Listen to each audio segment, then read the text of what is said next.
পুলিশের পক্ষ থেকে সড়কে যানজট নিরসনে কাজ করা শিক্ষার্থীদের সনদ দেওয়া হবে বলে জানিয়েছেন অন্তর্বর্তীকালীন সরকারের স্বরাষ্ট্র মন্ত্রণালয়ের উপদেষ্টা এম সাখাওয়াত হোসেন। তিনি বলেন, এটা সরকারি প্রজেক্ট হলে 400 থেকে 500 কোটি টাকার প্রয়োজন হতো। শিক্ষার্থীরা নিজের টাকায় সড়কে কাজ করছে, সড়ক পরিষ্কার করছে, রং কিনে দেয়াল সুন্দর করছে। এটা যদি সরকারি প্রজেক্ট হতো তাহলে 1000 কোটি টাকা লাগতো। একটা দেশে এর চাইতে ভালো উদাহরণ হতে পারে না।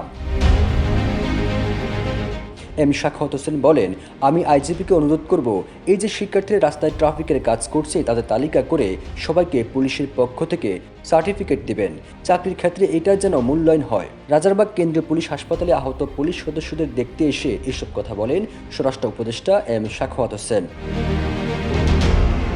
শিক্ষার্থীরা আমার গাড়িও চেক করছে উল্লেখ করে স্বরাষ্ট্র উপদেষ্টা বলেন, পতাকাওয়ালা গাড়ি থামানো হয়েছে, তারপর তারা বলছে পতাকা থাক আর যাই থাক গাড়ি চেক করব। 250-টিরও বেশি ডিজাইন অপশন নিয়ে ওয়ালটন স্মার্ট ফ্রিজ, বোঝে আপনার প্রয়োজন। এরপর আমাকে দেখে বলল, না স্যার আপনি চলে যান। যেটা পুলিশ করতে পারতো না সেটা তারা করছে।